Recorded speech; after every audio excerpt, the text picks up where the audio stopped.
Kasong murder. No bail to pag nagkataon. Kung saan formal na nagsampa ng reklamong murder sa Department of Justice ang mga pamilya ng mga biktima laban sa negosyanteng si Charlie Atong Ang. Iginitin na Justice Secretary Jesus Crispin Remulla na dawit pa rin ang aktres na si Gretchen Barreto sa kaso. So sinampahan din ang kaso? Nagpapatrol Adrian Ayalin. 30 kaanak na mga nawawalang sabongero ang opisyal nang nagsampa ng reklamo sa Department of Justice ngayong Biyernes. Kasama nila sa pagsasampa ng reklamo ang mga opisyal ng Criminal Investigation and Detection Group ng Philippine National Police. So, wait lang mga ka-clear. So, kung kasama nila ang CIDG, PNP, mukhang yung mga ebidensya na nakalap, nagamit na nila. Hindi naman sila magsasampa dito eh. Wala sila ebidensya, di ba? Ano yun? Parang kwento-kwento lang. So, ulitin natin kasama yung CIDG sa PNP. Okay, Criminal Investigation and Detection ang pagsasampa opisyal nang nagsampa ng reklamo sa Department of Justice ngayong Biyernes. Kasama nila sa pagsasampa ng reklamo ang mga opisyal ng Criminal Investigation and Detection Group ng Philippine National Police. Kasama CIDG. Kasama PNP. So, meron itong ebidensya, mga ka-clear. Kaya malakas ang loob. Di ba? Ilang araw din to? Isang buwan halos? 1 week? Hindi lang, more than 2 kasi nagbi-build up to ng case eh. No, ibig sabihin yung paulit, yung nag-start ng mag-start ng magkaroon ng tawag ito? Parang whistleblower or witness through this alias Totoy. More than a month na, di ba? So, ibig sabihin mukhang nakakalat na sila ng, for the way I see it, mga clear, mukhang malakas na yung ebidensya nila. Ano po yung profile ninyong kaso at ano yung salobin niyo po doon? Murder po at serious illegal detention po. Against kanino po? Ilatong ang pagkasa mga kasama. Ano pong salobin niyo tungkol sa profile po? Siyempre masaya po dahil 4 years po namin nantay ito. Oo, Dumating din ang 3 years, according to SOJ, 3 years ito na talagang tinututukan. Kaya siyempre mahirap. Sabi nga nila, mabigat ang kalaban. Bumibili ng kaso. Sabi niya, whistleblower na si Julie Patidongan at mga kapatid na sina Ella Kim at Jose sa DOJ. Nauna nang idinawit ni Patidongan si Ang at ang aktres na si Gretchen Barreto sa pagpatay at paglibing umano sa mga sabongero sa Taal Lake. Mariing tinanggi noon ni Ang at Barreto ang mga akusasyon. Ang hiling namin sa kanila ay talagang masusing pag-aralan, imbestigahan para talagang magkaroon ng probable cause at para sa gayon magkaroon ng basis para ma-issue na po sila ng warrant of arrest sa lalong madaling panahon. Ayon kay Justice Secretary Jesus Crispin Remulla, daraan pa sa masusing pag-aaral ang isinampang mga reklamo, bagamat itinuturo ni Patidongan na mastermind sa krimen si Ang. Siya ang main player sa Isabong. Siya ang main player dyan, siya ang amo ni Totoy or Dondon. Pera niya pinababayad para sa trabaho na ginagawa ng mga kontraktor na pulis. nako, may reward money. Kaya ang mahalaga talaga dito ay malitis to. Sinabi rin ni Remulla na itinuturing na person of interest si Barreto.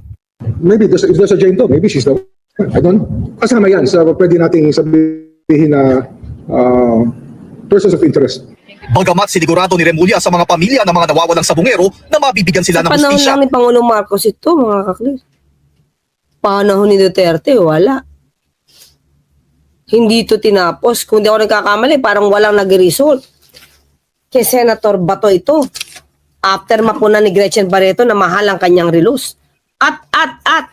Parang alam ni Gretchen Barreto kung kanino galing yung relos.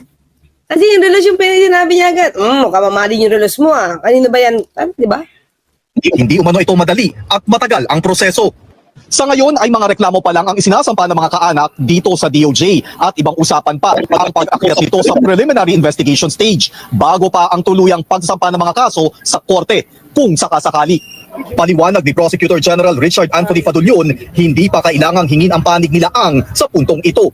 During the evaluation, it's only the party that is filing the complaint, no, whose evidence is presented to us, that will be considered. Yan lang yung tinitingnan natin. Titingnan natin kung sapat na siya. Kung sapat na siya, then saka pa lamang ito may refer for preliminary investigation. At doon na po hihingin yung panig naman ng kabila. Okay mga klip, pakinggan lang natin muna ha. At wait nasaan ba yung sinabi dito? Pakinggan natin. Dito yung mahaba. Wait lang mga klip. Mas mahaba to. So, DOJ nagsagawa ng press briefing. Ilang minuto to? 17 minutes. Pero, yung ano lang, importante lang siguro ang puntahan natin. Meron dito akong 2 minutes eh. Wait lang. Tingnan natin. Pakiramdaman natin kung ano ang sinabi ni SOJ. Okay? Ito na.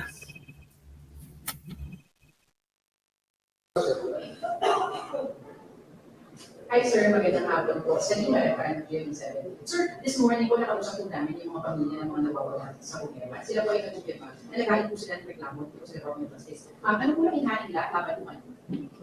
Actually, hindi ako kasama sa sa tumatanggap ng mga complaint.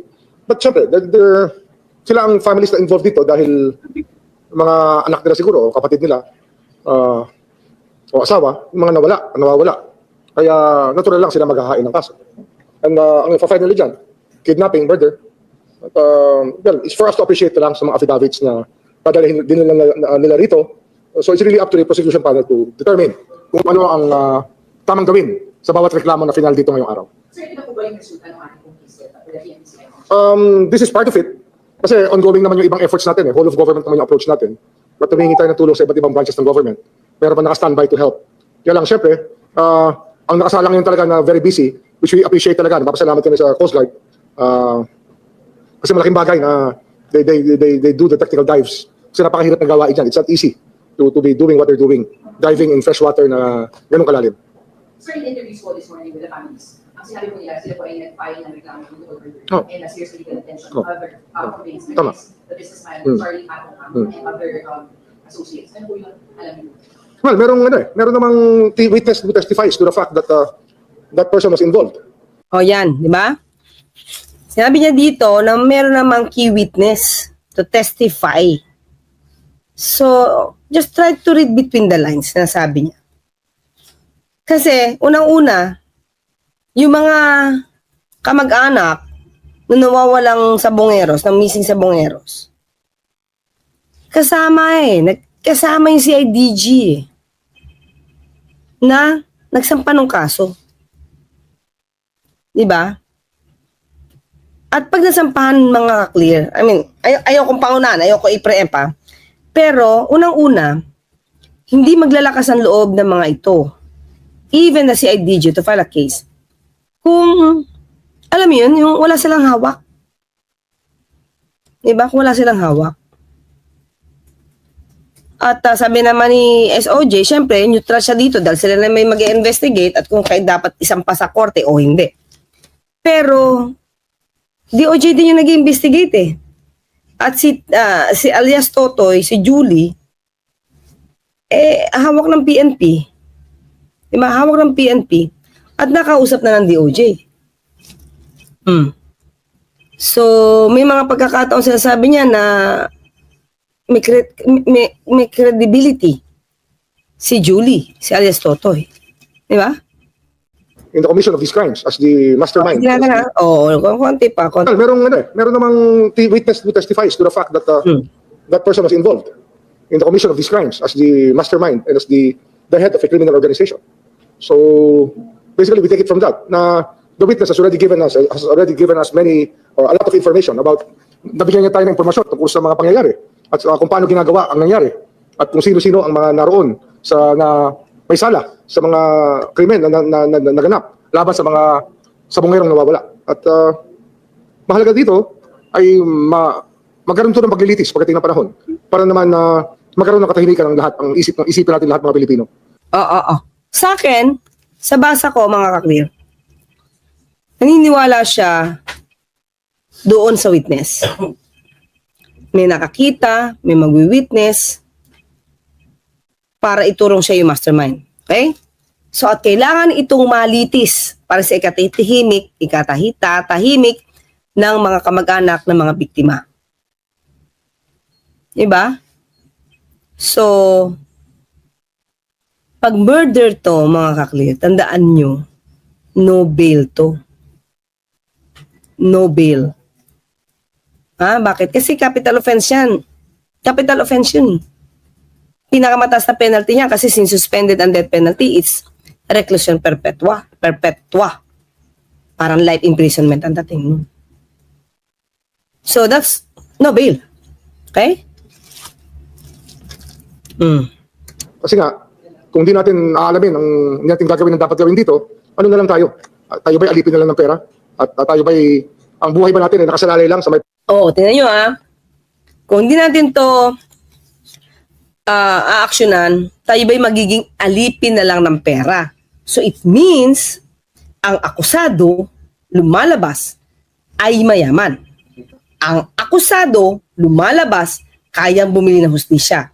At yun ang hindi gagawin ng DOJ. Hindi tayo paaalipin sa pera. So read between the lines, mga kaklir. pera, kung sino mamimili, kung sino mabubuhay, sino mamamatay. Hindi naman tayo dapat ganun. Kaya nga, as a responsible society, our legal system will not allow this kind of involvement of people in such a heinous crime. Buti na lang mga kakli sa akin lang although naging malapit si Duterte kay Atong Ang, at di ba hiningan pa nga ng tulong para makatulong itong si Atong Ang na convicted para siguro pera. Hindi ko alam kung saan pera gagamitin. Sa sugal. Di ba?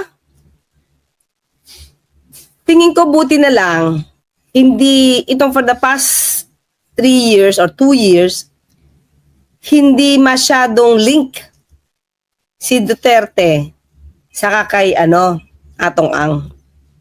Kasi otherwise sasabihin na naman ng mga DDS na kaya niya pinipin down si Gretchen Barreto kasi malapit sa Duterte. Buti na lang hindi. 'Di ba? Pero syempre may sinabi si si SOJ na maybe yung ibang police, no? Yung ibang police na involved sa AJK are maybe the same police officers na involved sa killing or sa missing sa Bongeros. Aside from that, wala. Otherwise, sabihin na naman, nako, kasi mga Duterte yan, may support yan Duterte, kaya nyo pinupolitika, political persecution na naman. Ganun ang mangyayari doon eh. Diba? Okay, tuloy tayo. Is ang nag-lead po ng investigation na ito. Pero ano po yung maasahan na po ng mga respondents pagharap na nila dito po sa DOJ? Anong aasahan nino? Ng mga respondents, sir. No, fair naman tayo. Hindi naman tayo, we do not condemn without listening. Ang mahalaga, due process, di ba? No Yeah, ayun naman, di ba? Eh di magbigay na lang ng ebidensya na hindi sila para ma-dismiss yung case. person shall be deprived of life, liberty, or property without due process of law. Life, liberty, or property. Sir, bukod po kay sino po yung mga personalities ko na May mga John Doe and Jane Doe. It is for us to fill in the blanks pa. Meron pa tayong kailangan i-ascertain among these John Does and Jane Does, yung ibang role nila. Kaya lang it's just right that the Department of Justice probably starts sifting through the statements made by the witnesses and the complainants on kung ano talaga ang dapat mangyari dito. Kaya mahaba proseso to. Sabi ko nga, katulad nung ginagawa ngayon ng technical dives para i-recover yung mga remains, as pointed out by Dondon or Totoy, ay kailangan talaga matyaga lang tayo dito. Proseso to. So it will take a long time. Hindi to overnight. Kasi may mga tao gusto, may DNA test na ba? Meron na bang ganito? Meron na bang ganyan? Hindi po, mahabang proseso po ito. Tatsagain natin to hanggang matapos to lahat. Pero sir, dito po sa kumipan nila ng mga pamilya, kasama na po yung pinabasa ng affidavit po mismo ni Dr. Pakirongan. Siyempre, yun ang yung mabigat na statement talaga ng nakakaalam eh. Minsan lang kasi magkaroon tayo ng witness na highly placed. Highly placed, ano pa tawag dito? Anong terms natin dito? Embedded sa criminal organization. So, very rare to. I think it's the first time in Philippine history that we have something like this. Na meron talagang whistleblower sa acts ng isang criminal organization. And I think that we should appreciate the fact that he's coming out bravely to do this. Napakahalaga ng kanyang pagtulong sa atin dito. Sir, balikan ko lang po. Doon po sa investigation. Alam mo, di ba, tingin ko kasi, si Totoy, alias Totoy, Julie, kaya rin to lumabas kasi mukha, di ba, sabi nga niya merong banta sa buhay niya. Di ba ganyan din yung nangyari kay ano? Sino nga yung governor? Umuto ang pangalan. Governor na Ilocos Sur? Chavit. Di ba? Kaya rin siya nagbulgar ng kung ano-ano laban kay Atong Ang sa kay dating Presidente Erap is because nalagay din yung buhay niya sa panganib because involved si Atong Ang. Parang nalagay kaya siya lumabas to tell it all. Diba? Oh. Parang ganun din yung nangyari dito. Kasi kailangan niya na isalba yung buhay niya natin at doon po sa mga reklamo kong nangyari. Ano po specifically, mga naging participation dito nga po si Mr. Ang? Siya yung ano yan eh. Siya ang may-ari ng, siya ang main player sa Isabong eh. Siya ang main player dyan, siya ang amo ni Totoy or Dondon. Pera niya pinababayad para sa trabaho na ginagawa ng mga kontraktor na pulis. Kaya ang mahalaga talaga dito ay malitis to. Trial talaga ang mahalaga dito. Magkaroon na ng trial to on the merits. Kasi nga, kahit sa kasaysayan ng ibang bansa, pag criminal organization, napakahirap po ipatunayan ang mga krimen na ginawa at ginanap. Na, lalo na pag pinag-uusapan natin yung number one sa organization. Kaya, ang mahalaga talaga ay we make the most of the testimony of Dondon. Sabi ko nga, madalang yung ganitong highly placed source, embedded. Tsaka talagang malalim ang involvement na lumabas para sabihin ang lahat. Very rare ito. It's an opportunity to ano dito eh, the Philippine justice system is on trial here. Kailangan dito talaga tibayan natin ang ating mga loob at hindi tayo magpapatinag. So ano man na pwede nilang gawing hamon dito. Kagaya niyan, maraming gustong galuguluhin na storya, maraming gustong ibahin ang narrative. Pero hindi po eh. Malinaw na malinaw po yan sa Department of Justice ngayon. Kasi nga, the witness came forward on his own volition. At kinausap natin na maayos. At ang impormasyon niya ay talagang considered highly reliable. Pwedeng paniwalaan talaga ang kanyang mga sinasabi. Diba? Lumalabas, mga ka-clear, sa pag-iimbestiga, sa pakikipag-usap nila dito kay alias Totoy, credible eh. Reliable siya. Ibig sabihin, siguro kahit anong gawin mong cross-examination sa kanya, yun at yun nang lalabas. At may nakikita sa mga ibang resibo to prove na hindi siya nagsisinungaling.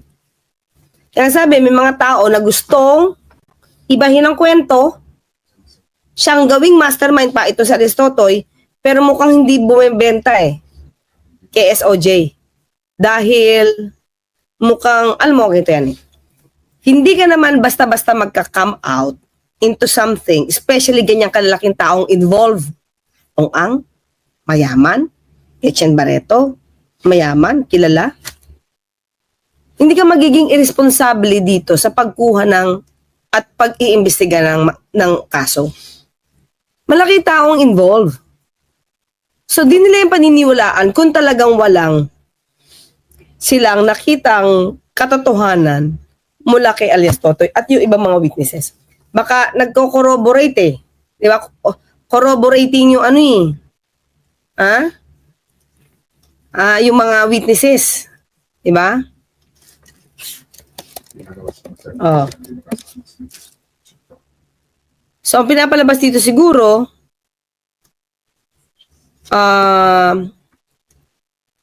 pinapalabas nila dito na hindi, siya yung mastermind eh, para hindi siya maging state witness. Pwedeng ganon, di ba?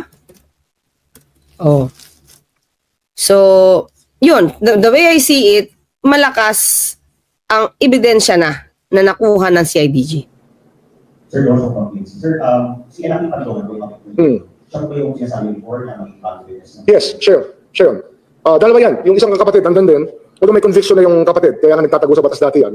Si Elakim naman was given documents to travel by the principal. Ginamit sa pag-alis niya sa bansa. At ang reliability niya ng kanyang testimony is foolproof in many ways because his picture appears in the return of the cyber warrant granted by the court na sa isang ATM withdrawal. ATM ng isang missing sabrero. Kaya ang tingin namin ay talagang reliable rin talaga. It also proves that Totoy or Dondon was saying the right thing. Totoo yung sinasabi niya. Kumbaga nagtutugma-tigma yung sinasabi ni Alice Totoy sa mga ibang ebidensya na nakakalat nila. At ano yan, mas mabigat pa dyan, na-witness siya rin ng pagpatay. Oh, may naka-witness ng pagpatay, mga kaklir. 10 tao yung na-witness siya patay. Sir, no witness, hindi siya yung mismo. Ang tingin ko, witness siya. Witness siya. Pero just the same, alam mo yan, we want to get as much information as we can. At sabi ko nga, hindi madaling maglitis ng ganitong kaso. At kailangan talaga likuin mo talaga yung ebidensyang pwede. At ito yung isang pagkakataon na talagang mabigat ang mga paratang kasi mabigat ang kwento ng tao na roon sa paggaganap ng krimen. Ginaganap yung krimen sa harap niya. At marahil, kasama siya roon. Kasama siya. Pero yun ang ating nakuhang testigo. Kaya talagang papasalamat din kami na merong hong nakikiisa sa ating gobyerno para sa bagay na ito. Alam mo mga kaklir, tingin ko lang ha, kapag yung iba may tapang na lumabas, yung iba na may alam pa, at natatakot sila sa buhay nila, pwede na silang sumabas para maproteksyonan sila ng gobyerno as a state witness. Diba? Ano ba yung statement ni Hakim Patidongan na sa reklamo niya? Okay ba? Okay. Kasama. Hindi kasi ako kasama sa sa prosecution panel, hindi naman ako kasama dyan. Ang naging trabaho ko rito is to coordinate everything together with the PNP Chief Torre, who started this way back in March, I think. Parang March kami nagsimula dito. Kasama na rin po ba siya sa reklamo? Siya at si Patidongan? Okay, nansaan na? Master Pogi, attorney, for me, it's easier to escape a murder or easier to defend. Sometimes the accused need only to cast a doubt since it needs beyond reasonable. Yes. Totoo yan. Konting magkaroon ng duda ang judge sa mga presence or existence ng elemento ng crime. Ligwak yan. Talo. Diba? Kaya, and the best thing to do there, for this case, is, diba, ang dapat hanapin nila, hindi na ng probable cause, certainty of conviction. Katulad ng ginawa sa ICC, diba? Alam ko, gano'n na ngayon din yung DOJ, certainty of conviction, hindi lang probable cause. Diba? Kaya lang lumalabas nga dito, nagtutugma-tugma, pero sabi nga natin, ang mabigat na case, lalo na, matalaki ang taong involved, mas madaling mapatunayan. Mas mahirap mapatunayan. Magagaling na lawyer ang hahire niyan. Kung pwedeng paikutin ang kwento, paikutin yan. Kawawa talaga ang mga namatayan. Okay, sabi ni Angela Gonzaga. At Dance Food Park. Sana subscribe. Ay, salamat, Dance Food Park. Diba?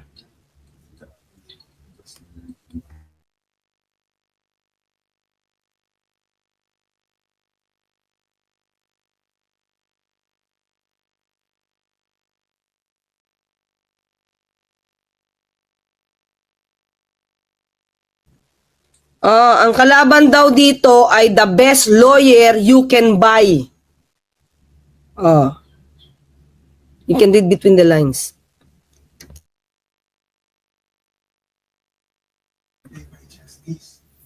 Mukhang mabigat ang ebidensya nila against Ang and others. Diba? So, yun na, mga kakli, nakita na natin. Natakpan na ang balitang ato ang buti na lang umalingaw na ulit. Good evening, Attorney Claire and everyone. Si Ruth Tubadeza. Oo nga, di ba natakpan na to eh. Sabi nga natin, ano nangyari sa pag-iimbestiga di ba? Ito na sa akin, mga kaklira. 2022 yata to halos natapos ni Bato. Come 22, 23, 24, 23, 24, hindi niya na ito ginalaw, itong kasong to. Inuna niya pa si Jonathan Morales. Diba? At inuna niya pa yung kaso or hearing doon sa pag-aaresto kay Kibuloy at dumayo pa sa Davao. Diba? Ano nangyari sa mga hearing niya? Ano na nangyari kay sa kaso ni nanay ano yun, yung ginulpi-gulpi ng amo? Nanay LV.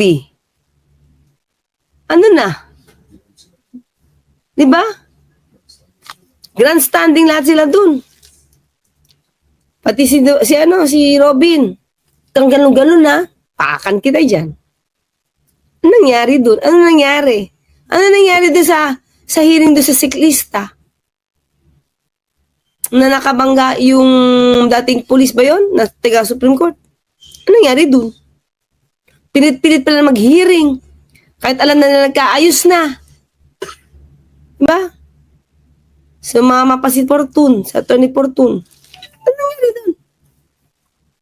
Maylene, ang tanong, ano na wala? Okay. Ayan, no? So, batiin ko lang ito mga clip, pero hindi ko lang basahin, ha? May solid evidence yan, incredible witness. I think so. Kasi hindi naman yan papasok si IDG, tapos headed pa at under pa ng PNP. March pa daw naghawak ni General Torre ang whistleblower, di ba? Kasi sa kanya yata naniwala si whistleblower. Ito, kung hindi ko mabasa, pero 07, thank you so much. Si Elito, nandito rin. Si Carl's mom, of course, nandito. Ana Celis. Sabi ni Tatay Gis, walang forever sa gawaing masama. Yan ang kapalaran ni Atong.